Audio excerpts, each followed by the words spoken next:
Hey guys, why is it that even when people put the simple limb-mounted clicker on, they still have a hard time with consistency with a traditional bow? I will tell you that as someone who shoots competitive barebow and has been involved in multiple facets of archery and multiple divisions in competition, compound, barebow, Olympic recurve, and now as a traditional hunter who does not use a clicker, we see a lot of people teaching the use of a clicker as sort of a catch-all to fix your consistency issues. Truth be told, you really only will find a glass ceiling to your consistency until you fix your technique, your shooting form, and alignment. Clicker changes when your alignment changes. So still, the basic premise is you need to be as consistent as possible. So how do we do that? Well, the most important thing is that, or I will say the most common thing or issue that I see is traditional shooters love to cant the bow. Okay. Do you need it? In my opinion, no. But if you're going to cant the bow at the setup position, and as that cant happens, make sure that you're still maintaining your posture and your alignment coming into full draw. That should look something like this.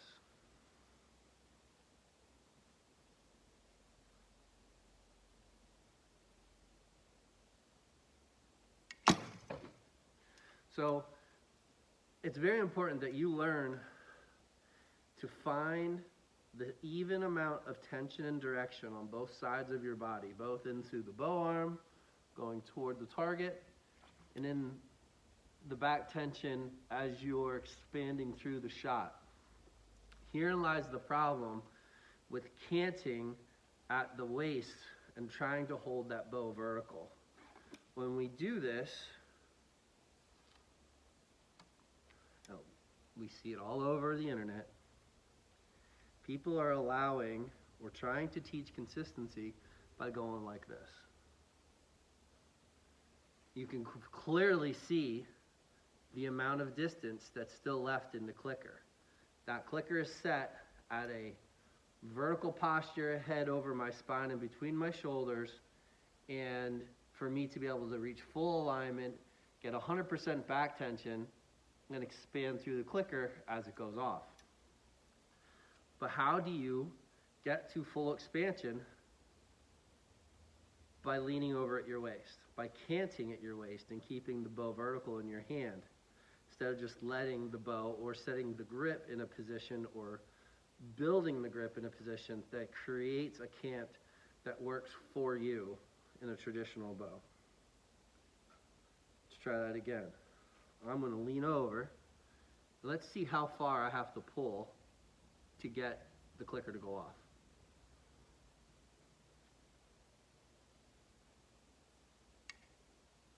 See where my anchor is. All right. Let's watch that again. I'm going to show you anchor, full draw anchor to get the click to go in proper position.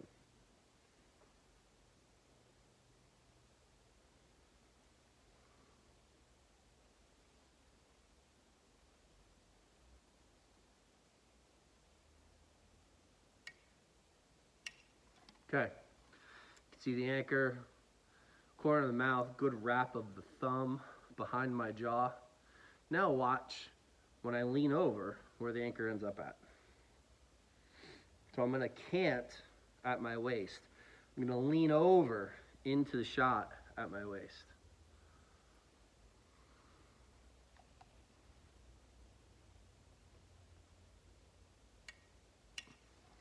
Do you see the difference? Can you see how much further I have to draw to get into alignment? Please trust me that as a traditional shooter, you need to reduce the extra stuff into your shot and focus on making all of the steps of your shot process as repeatable as possible. In traditional archery, even more so than other archery, less is more. Having a simplistic and repeatable shot process, taking advantage of the biomechanical position of your body, taking advantage of reducing the amount of negative tension in your shot system, and promoting alignment and proper expansion to get through the clicker and shoot a proper shot will make your repeatability, your hunting success, and your target archery success, whether it be a paper face or a 3D target, go through the roof. So what's the moral of the story? The moral of the story is, if you insist on bending at the waist to do that traditional archery cant, that common cant that seems to be popular in the traditional archery world, understand that you are, while you may like shooting that way, you are reducing the amount of repeatability in your shot. That is fact. You can still hunt holding a bow, allowing the cant to happen in the setup position. When I say that setup position, I'm talking about when you set here and set that pre-draw and you raise to draw and you have a little bit of cant because that's what the natural grip does, because that's where you need to cant for your windage because of arrow tune or whatever the circumstance is, then when you do that, you set that cant at that setup position, which means raising up and letting the cant happen there, wherever that natural cant is. It's going to make a world of difference in your repeatability and your accuracy. And understand the clicker, the repeatability of a clicker hinges on the repeatability of your alignment. If your alignment and ability to get to full draw into a proper anchor and expand through the shot right at the very end, as you're putting tension into this, so that your alignment finishes with the limb-mounted clicker or whatever clicker you use right here, so that as it goes, your finish right before it's ready to click. So that expansion is only 1 millimeter or more.